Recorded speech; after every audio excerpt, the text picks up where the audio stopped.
Dear reader, I'm Tony and this is Book Text, and I am going to review my 2020 reading goals with you and look over some statistics of my reading so far this year. But first, our word of the day is the word intention. I know you have heard of this word, you use it probably a lot, but I wasn't sure that you knew about its etymology, its history, the origin of the meaning. So I thought this was interesting. The root of the word intend is tendere, from the Latin. It's a Proto-Indo-European word meaning to stretch. And the in suffix, or prefix in this case, the in means toward. So you intend to do something, you are stretching toward it. You are stretching in quest of it. So when you set intentions, when I'm talking about my intentions for 2020, we're talking about things that are going to stretch me or things that are going to stretch you if you're setting your own intentions.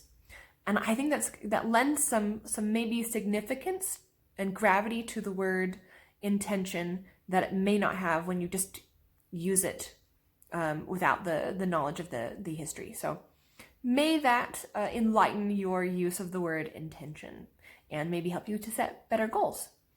I certainly did not set strong enough goals, or maybe I set specific goals, but maybe not challenging enough goals. I haven't been stretched too far this year because so far this year in 2020, I have read 78 out of 80 books. My goal was 80. So I've read 78 and I have 6 more months to finish the last 2 books. I think that's going to happen. So I've learned that I can totally read more than I think I can. And this might be specific to the year 2020, in which I suddenly have a lot more free time because I'm not commuting to work. I'm working from home still, and will continue to work from home for the rest of the year because my university has asked me to be remote worker. So I will have still some more time on my hands, but next year that might not be the case. I'm hoping, right, that it won't be the case. Besides work, I also had a lot of volunteer things and hobbies that I do outside of my home that have been canceled for the foreseeable future. And they've been canceled for several months. So I had all that extra time and I used most of it to read. So I'm going to be I'm going to challenge myself a little bit more next year, but maybe not too much more than, like, if I doubled my reading this year, 160 books, that's amazing, but I don't think I could do that in 2021. So we'll see. So some statistics is a hard word for me to say, about my 78 books so far. I will throw up some really cool graphs because graphs are awesome, aren't they? 72.5% of the books I've read were written by a woman. It's always my goal is to read at least half, and I'm totally crushing that goal. For author nationality, I am doing terribly. It's about even between British authors and American authors. I read slightly more from British authors. I think that's because of my bent for classics. I have read a few other nationalities, but not very many. I have read several Canadian authors. I read one Israeli author and one Brazilian author and one Australian author. So not very many, not very diverse. I'm going to need to set some better goals to stretch myself, to have better intentions. I learned a lot about my genre preferences this year. Now genres for me, they come in waves. So I don't always read like this, but this year I have definitely fallen for mysteries. I have read a lot more graphic novels than I thought I would. And of course, I'm still reading lots of classics, a little bit of fantasy, a little bit of contemporary, a little bit of other things, more historical fiction. I'm trying to read more historical fiction because I'm finding that to be really interesting. I used to read a lot of science fiction and horror, and I'm just not reading very much this year. But I am reading lots of nonfiction, and I think that's because I'm tracking what I read for work.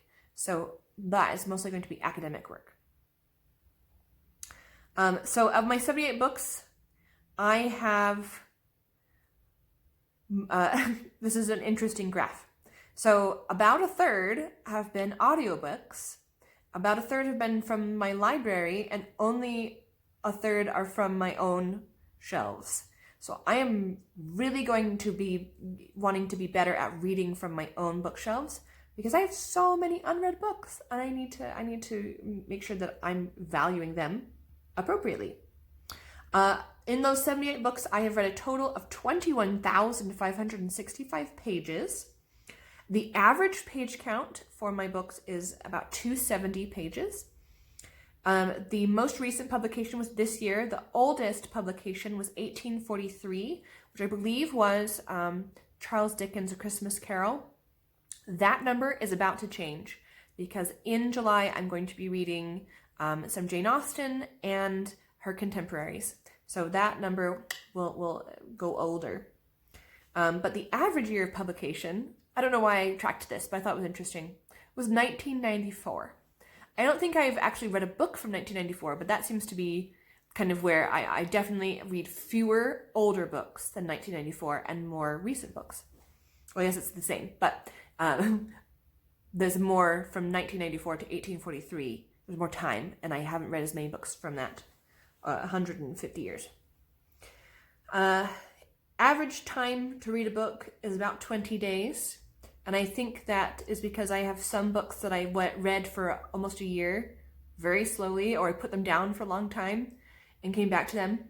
Shortest time to read was a single day, one sitting. The longest time was 339 days. So that was a book, it was a classic that I sat down and came back to months later. But I still kept it in my my tracking records. So it's really interesting to me that I am failing in many ways and succeeding in other ways. I am going to challenge myself to reach at least 100 books by the end of the year, which should be pretty easy. Maybe in the next couple of months I can reach that, and then I can reevaluate my goal again.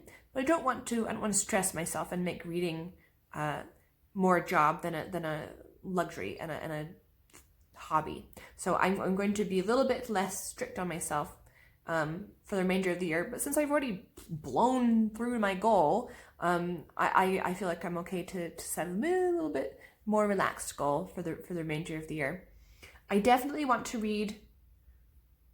I still want to read audiobooks, but I want to read a lot more books from my own shelves than from the library. So I'm going to try to smoosh that graph in favor of owned books.